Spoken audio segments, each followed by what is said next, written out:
Welcome everybody to Seattle Bike Blog TV. I am your editor, Tom Fuculoro, and today I thought, instead of riding a bike around town, why don't we look at it from the air? So, please join me for a little air tour via Microsoft Flight Simulator. Um, I've recently got into Flight Simulator. I have no pilot experience at all. I don't know what I'm doing.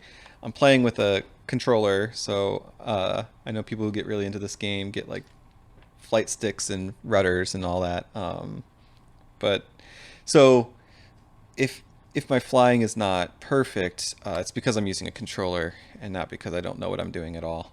Um, so one of the coolest things about this game is that it has a like a world map mode where you can basically take off from like an enormous number of airports and airstrips, including the uh, seaplane runways in Lake Union, which is obviously the best place you could possibly take off from. So that's what we're going to do. It pulls live weather and live air traffic, which is really cool. And I have this thing here, and I'm going to give it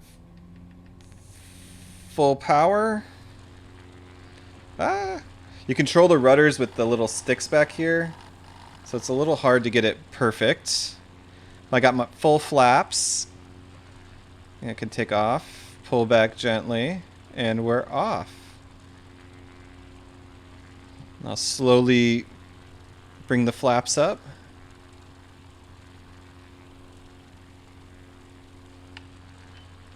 All right. So, the first thing we're gonna do is you gotta go and buzz Gasworks. That's the first thing anyone should do in this game. Hello, everyone at Gasworks. So, my 4-year-old is kind of loves this game and also I think is terrified of it. and and I think she's a little confused in that she's not completely sure whether or not this is a real plane or not, or whether or not we're really flying. So when we crash, I think it's kind of troubling to her that we crash because I'm not sure she really. It looks so real that I'm not sure she understands that it's a video game and what that means. I keep trying to say, no, these are just pretend drawings of airplanes, but I'm not sure she fully gets that. But, I'm looking out the window, and those clouds are just a little bit darker than the real clouds, but it's not far off. So the biggest issue, pull the power back just a little bit. The biggest issue with this game, my biggest complaint, so if there's any Microsoft people watching, is look how old the satellite data is. Like, it's cool that it's so realistic, but like, you've got Broad Street there because they're still doing in the middle of the Mercer Street project. So Broad Street still exists. Obviously, the old Key Arena. Hello, Space Needle. It's the next second thing you gotta do. You gotta buzz the Space Needle. And then it's got the viaduct, of course.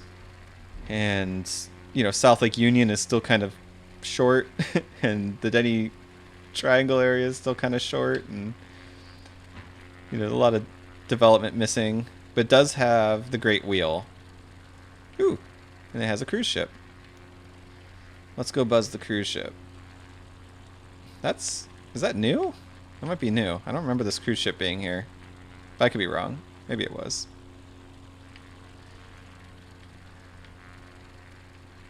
So, anyway, I think this is just like a fantastic way to just like tour the city. and I don't know. I wish I had found this earlier in the pandemic because it's really fun. And the seaplanes are especially fun because you can land wherever you want. So I'm going to bring the flaps all the way down. cut the power, which I'm sure is not how you're actually supposed to do it. But you can land in Elliott Bay. I mean, I'm sure this is exactly how you're supposed to do it. I'm a very skilled pilot. And I keep telling everyone that, oh yeah, if I was in a plane and all the pilots, all had heart attacks or something, and they had to have they had to have a passenger fly the plane. It's like, I think I could land it. I think it would be kind of rough, but I think I could land it based on my extremely limited experience playing this game. But that was a pretty good landing, right? It's pretty easy to land a water plane, at least in this game it is. But yeah, it's kind of cool. Just landing. It's like, oh, you know what? I changed my mind. I don't want to land.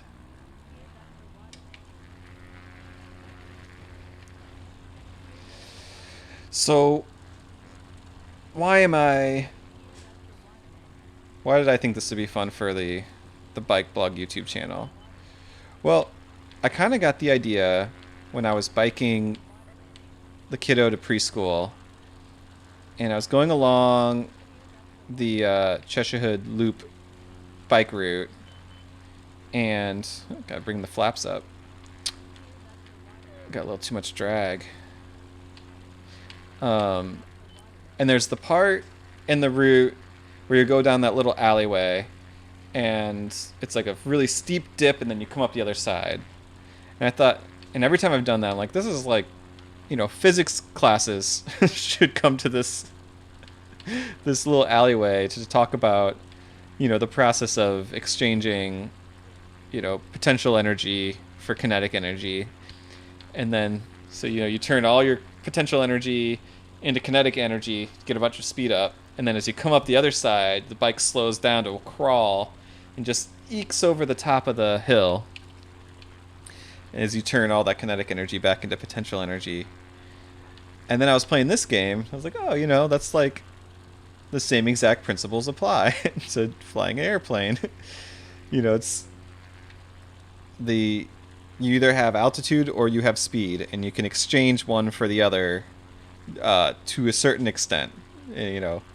So, if you do too much altitude for speed, then you'll exceed the plane's, limitations. And then if you do too much speed for altitude, you'll stall the plane. And so you're always constantly trying to keep it in this sort of comfortable range. And I was just kind of thinking, like, yeah, when you bike, you're very attuned to all this. That,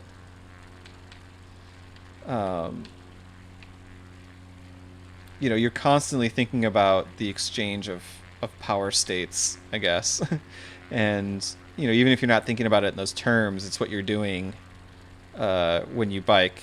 It's why pay so close attention to even small changes in the grade in the roadways. And you're so attuned to hills and the changes of those hills. And so is that under construction still, maybe? Or that's the new stadium, right? Or is that the old stadium? That's the new stadium, isn't it? I think that's the new stadium. It's the old 520. Oh! Does it have Gina, I love you? I think it does.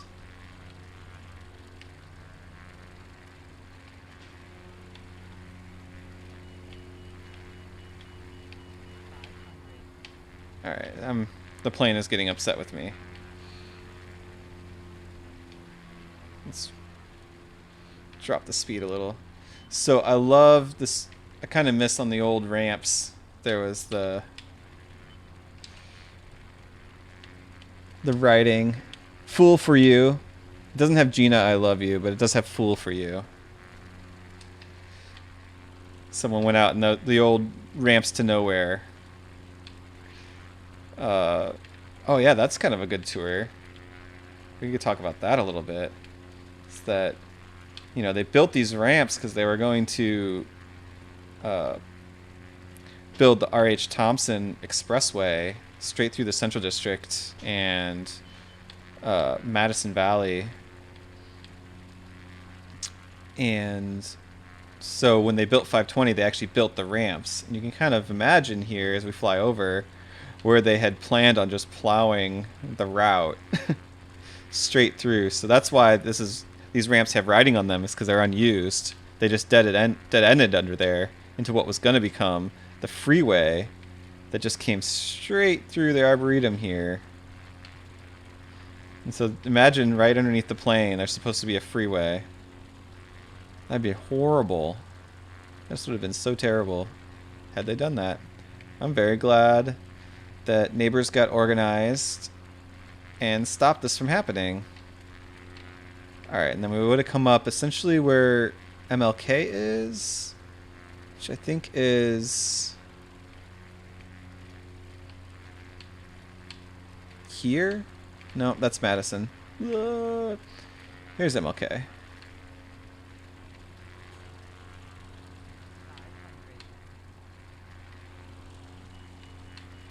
Oh my god, I'm way off. Where am I? Anyway, I'm all the way up in Madrona. It's hard to see from the... There it is. It's hard to fly an airplane, okay? But yeah, so you could just imagine an expressway all the way through along this route underneath me, underneath the plane. How much damage that would have done to this neighborhood, how much more traffic there would be in our city. All of these streets that connect to it would have been widened. There would have been, you know, pressure to install, you know, off ramps and clover leaves and things. And then here's I-90, and this was supposed to be right under here. Was this enormous, like full, like cloverleaf interchange with a really wide I-90 that would have been right there where the park is today. And there's one version of this freeway that instead of tunneling underneath the hill here, it actually just would have cut a huge trench in the hill, and it would have just been like an open air freeway all the way from the lake to the existing I-90 route. So for as much freeway as there is here, some of the original plans were much worse. So can you even imagine? Ugh, that would have been horrible. Yeah, just a big trench all the way through here. And then right under here, and where all these homes are and destinations, there's sort of been like the giant cloverleaf interchange. It's much better this way. I mean, there's still kind of too much freeway. Like this part of the freeway still destroyed a lot of homes and kind of destroyed an entire neighborhood. But it could have been worse, I guess. Anyway, let's see. What else can we see? So look at all this. There's a lot of freeway. There's still a lot of freeway in this town.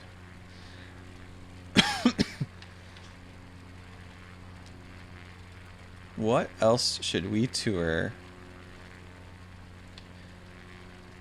How's Broadway looking? I wonder if the Broadway bikeway is finished yet. I think it should be. Yep. So that, at this time, that was probably the best bike lane in the city. You all sick yet? Yeah. What am I, overspeed? Get over it.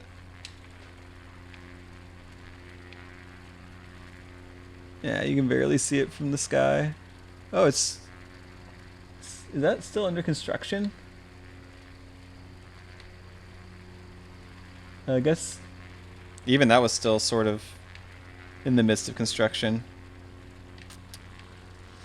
So yeah, if anyone from Microsoft is watching, what do we got to do to get some updated maps around here?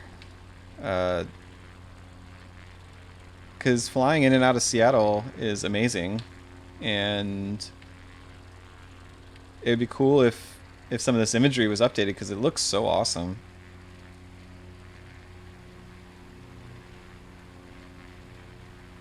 Yeah, the Mercer Street construction just went on forever, didn't it?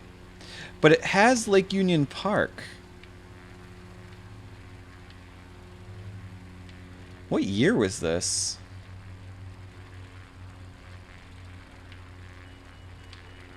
Because it's the old Westlake. The Westlake Bikeway is not there yet.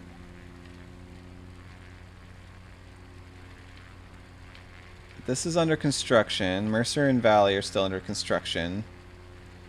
Half of South Lake Union is under construction. My god. It's like a war zone.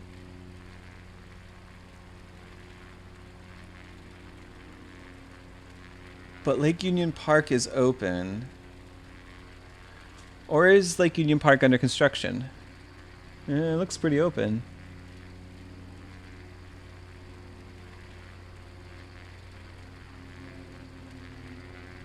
What a strange park. But then you can see, yeah, Westlake is still just a parking lot. Let's fly along.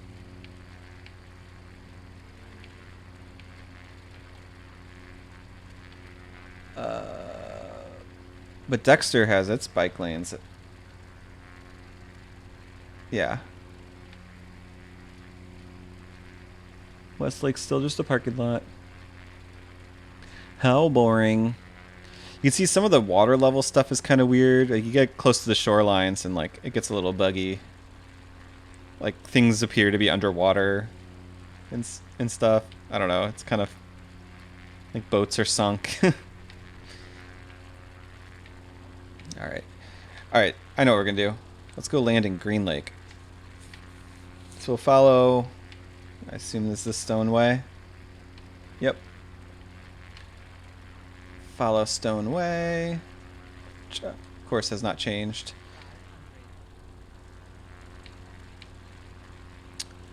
Let's start getting our flaps out, maybe?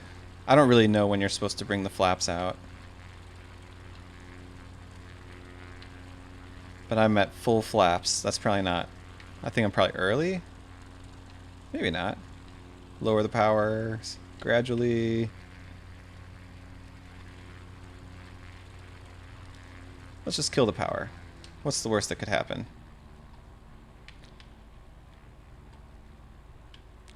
Exchange some potential energy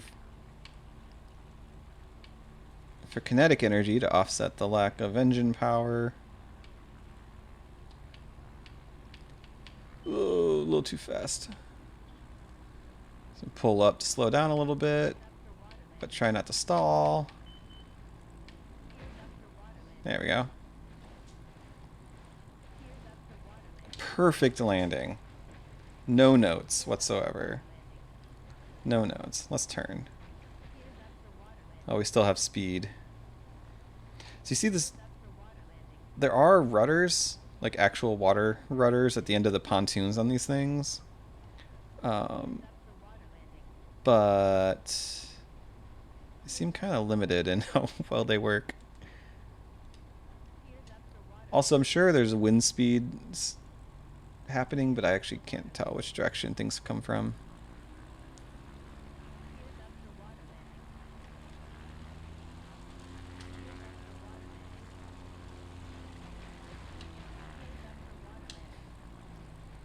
So he wants to pull to the left.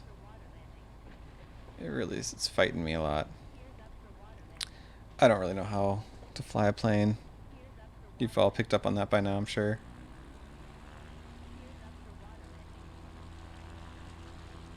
But I think we can get out. I think we can get back up.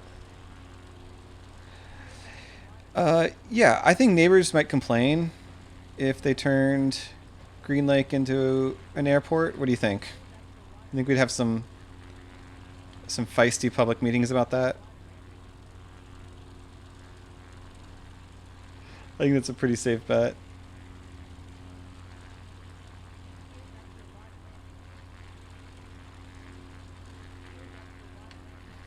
However, it's pretty fun. Doesn't this game look really cool? Microsoft is not paying me to promote this game, by the way.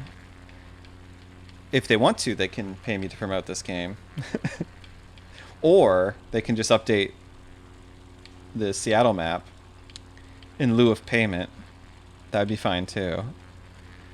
Um,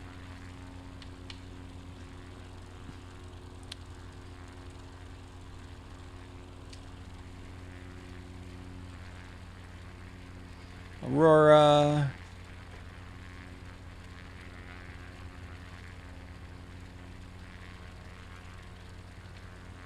So the seaplanes also have actual landing gear. So you can land them on airports, which is pretty cool. How do I get the landing gear out? Which button is it? Maybe I'm going too fast.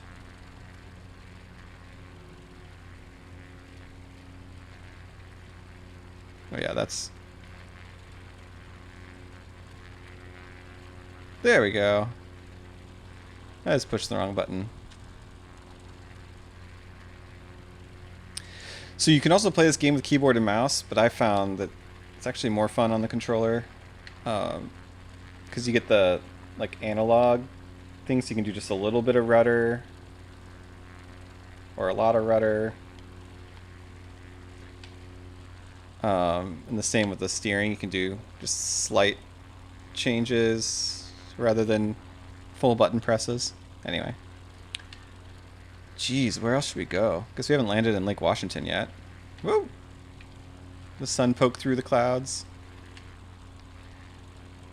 So all those names up there are other players, which is pretty neat. If you want to try to like find them, you can like fly up on them. You can't crash into them. At least I don't think you can. But you can like see them and see what planes they're flying. It's kind of funny. People get really into it. There are people who like pretend to do air traffic control. If you like get into like on certain audio channels, and I don't know, that's really funny. And I think you can sort of use it as like a real flight sim, at least to a certain extent for training, which is, I believe it. It feels very realistic. But what do I know? I don't know how to fly a plane.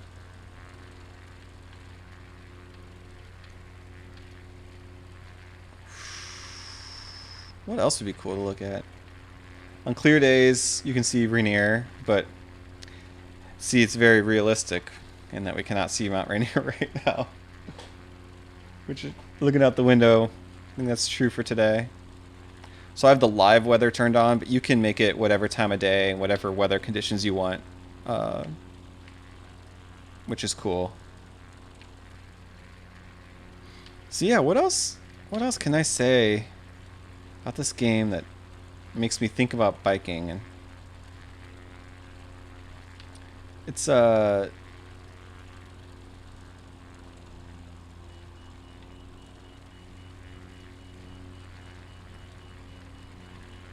constantly beeping at me. It's usually overspeed. I like to keep the gas all the way up, which is certainly not what you're supposed to do. Uh-oh, I-90 sunk again, but there's still traffic on it. Just driving through the water.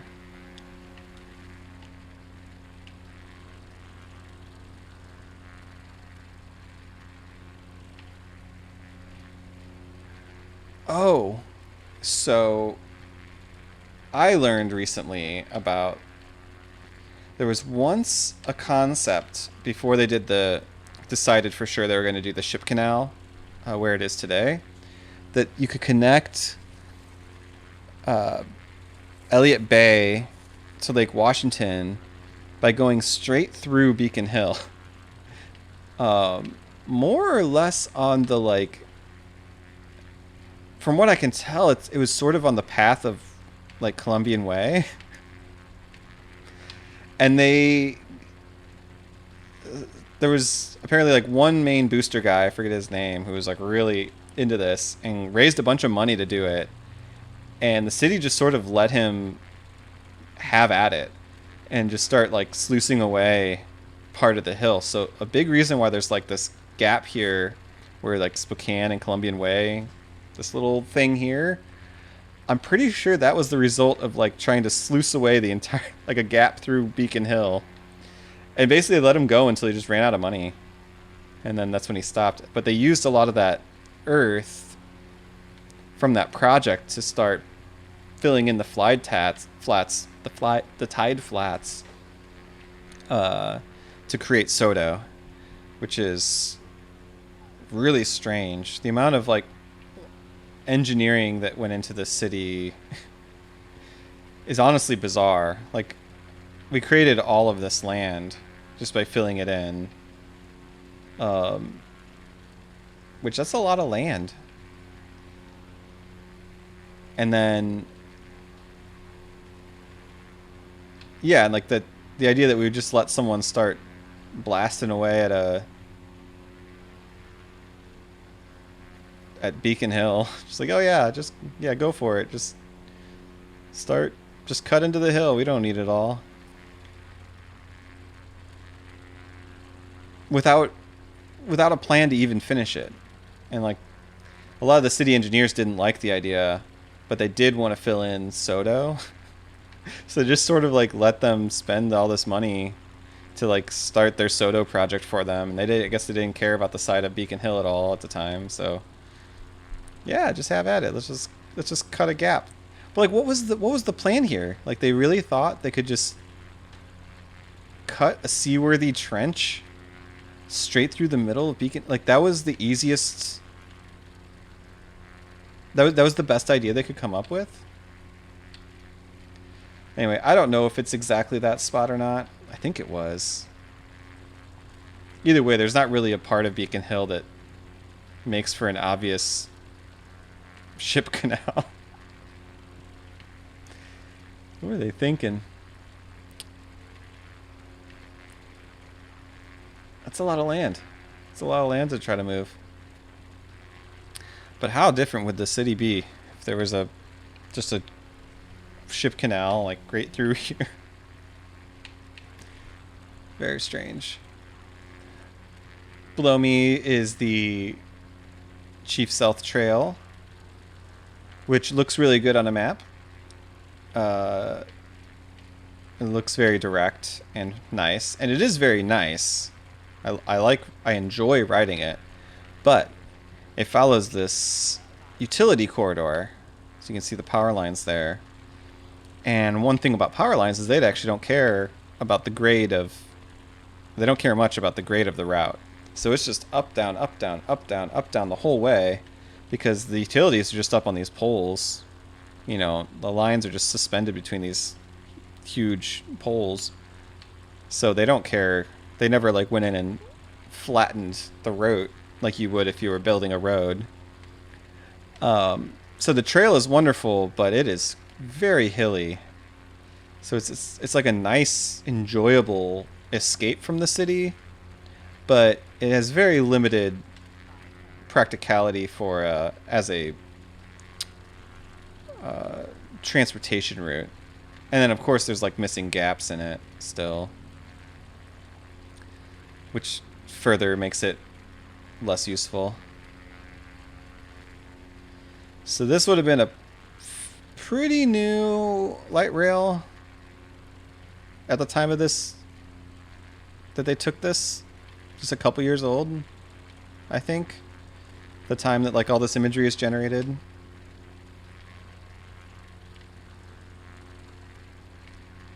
Yeah, if the Chief South Trail route was flat and fully connected, we'd really have something on our hands. Because like, it's a very useful looking corridor. And yeah, it looks great on a map, but on the ground, it's not honestly your best option, most likely. How far does this utility corridor go? I guess it's going to go pretty far, isn't it?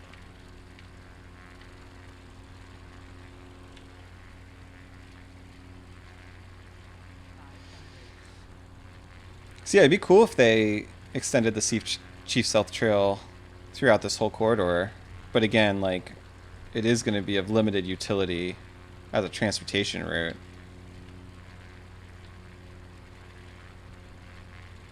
I actually don't know where it ends. Cedar River or something.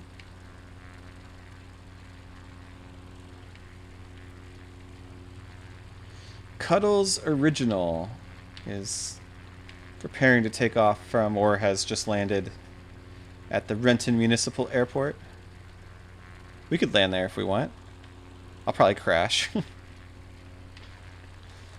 I'm just going to fly through the airspace.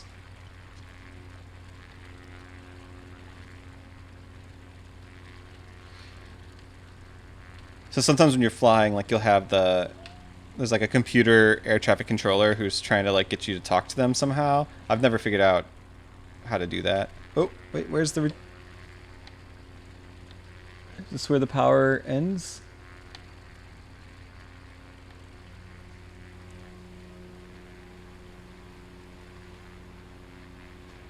Guess it goes underground or something? Okay. Interesting. Or did it turn and I just missed it? Hmm. Ooh, look at that. Full clover leaf taking up an enormous amount of space. Look at all this parking, man. Ugh, Renton. Slash Tukwila. Oh, come on, man. Let's build some homes. Let's build some neighborhood.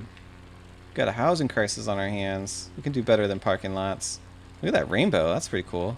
I've ever seen a rainbow.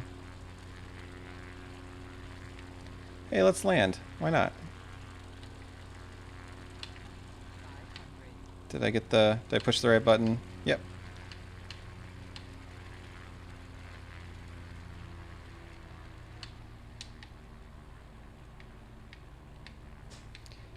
Alright. Decided very late that I was going to land, but we got this. We got this. Got full flaps, got the engine fully cut. Got a good speed. Oh, I didn't mean to land that early. Let's get a little rudder.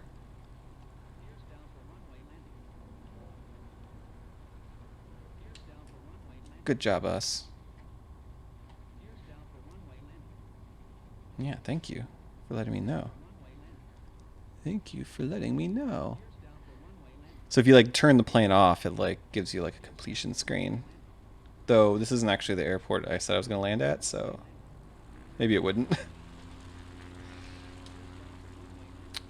Oh, I've got a brake on, I think. I had the parking brake on. No wonder I stopped so quickly. I think that's frowned upon. Oh, I must have pushed the parking brake button when I was looking for the gear button. Oops. I'm a very good pilot. Don't worry. You're in good hands. Alright, get that gear up. Get those flaps up. I think you're not supposed to put your flaps all in at once, but what do they know?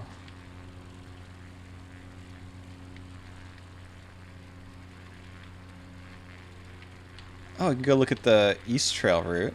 Let's go do that.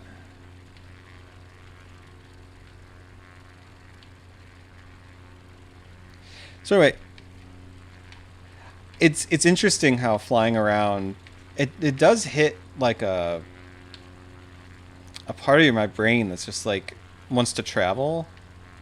Like it doesn't fully satisfy that, of course. There's nothing like traveling, but it was kind of funny to like how much I've enjoyed like just flying around to different parts of the world.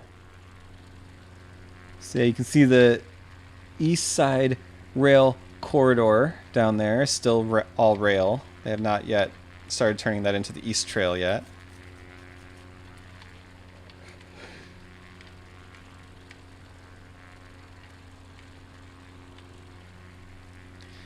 Man, especially if they can connect the East Trail all the way through Renton and make it feel really safe to bike through Renton, that facility is just going to be, it's going to change everything. Ooh, and if they can connect it up north, like all the way, like imagine, it would be so cool if they could connect it all the way to the Centennial Trail, but Yeah, it's such a cool project. It's what an opportunity for the region. But we really got to get without the Renton piece. It's going to be held back until they can finish that, and I don't really know what that looks like. Renton needs bike routes. It's so stressful to bike through Renton, and there's like lots of cool stuff in Renton that you just cannot bike to, or you can. It's just you got to bike on kind of scary streets, or you got to bike on the sidewalk. I mean, there's a lot of space to work with. It just needs to be used better, and better organized. Um, because yeah, don't.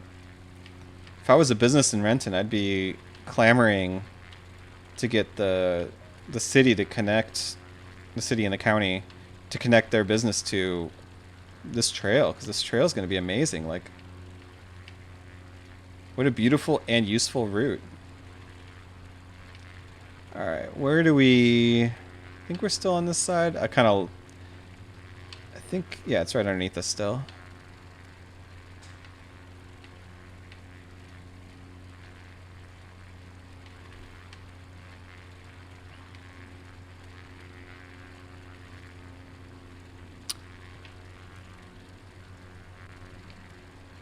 At some point we cross over. Where is that? I'm kind of... Okay, wait. I-90... Yeah, we're still over there. Okay, so that's East Link. They had built that weird span. Man, that span was bizarre. Where it was like kind of cantilevered, or not cantilevered, but it looked like it was about to fall. Anyway, it was cool.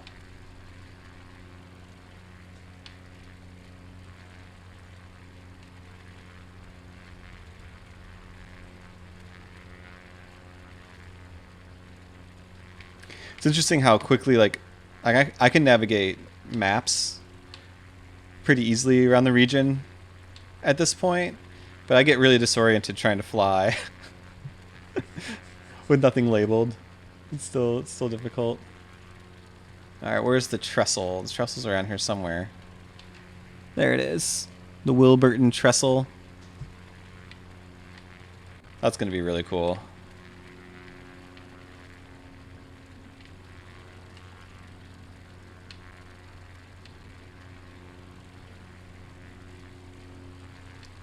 And Bellevue.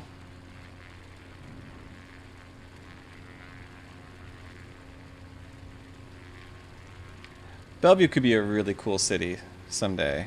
It's got to make some choices, though.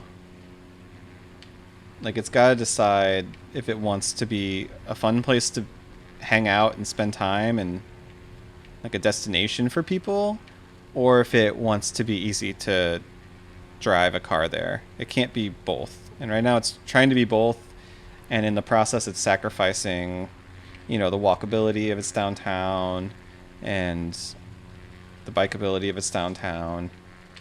And as a consequence, it's a less desirable place to just like go there and spend time if you're not working there and you don't have to be there, which is unfortunate. But they can make decisions to change their minds about it, and they are getting better.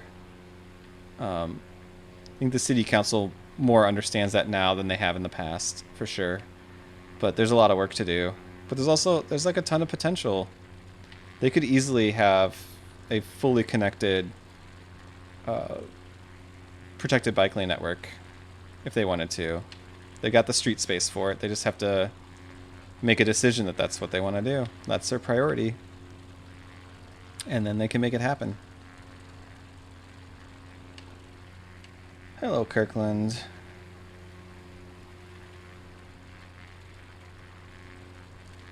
I'm sure it doesn't actually make monetary sense. And I have no idea how much it would cost. I still do think it would be cool if there was like a bike walk ferry from downtown Kirkland over to Seattle in some fashion. I think that'd be really neat. You know, there's been at one time I think there was supposed to be a bridge here, um, between Magnuson Park and Kirkland. That'd been weird. Oh, here we can land. Let's do full flaps and kill the engine entirely.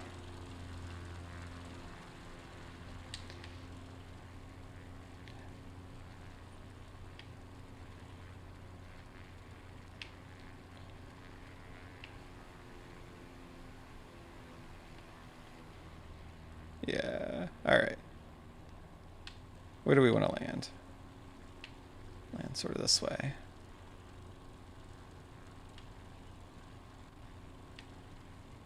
Gotta bleed off some speed.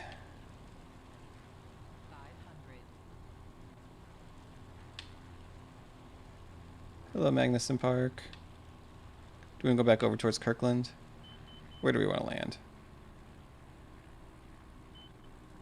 I think our speed is going to choose for us. This is a perfectly fine place.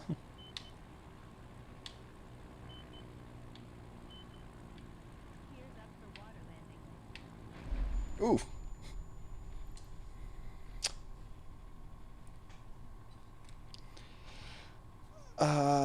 I meant to do that. I wasn't. Okay. Well, you get the idea. That's a good enough place to end the video, I guess. An untimely end, but thanks for going on this little tour of the area with me, and if there's anywhere else that we should fly to sometime, let me know in the comments. And yeah, I hope you have a really good day. Subscribe for more random bike videos. I'm gonna keep trying out new things. I'm kind of having fun trying different styles of videos, and yeah, let me know if there's any like formats I've done that you really liked. You like, did you like this? Was this weird? Let me know. You know, I've done, if you go back in the channel's archives, you know, I tried doing like a really short news video, which was kind of fun, but a lot of work. So if you want more, I guess, relevant bike news in like a condensed format, let me know for sure, because I enjoyed doing it, and I think it was all right. It was very my first attempt at like a scripted video. I think it was a little stiff maybe, but I could practice. I should practice that more. So that's why I've been thinking about reviving that idea. I want to get back into doing the bike news roundup videos where I just kind of talk through some of the highlight items from the bike news roundup, and that was it. Bring on special guests. It was fun to have guests for that show. So we can start that again. And yeah, I'm also going to keeping it open to just experiment and do random things like this, and whatever comes to mind is like a fun video to do. I think I'm just going to do it. And if you like it, let me know. And if you don't, you can let me know that too. But definitely subscribe, because I'm hoping this channel will keep being a little more interesting. Thank you for watching, and I'll talk to you later.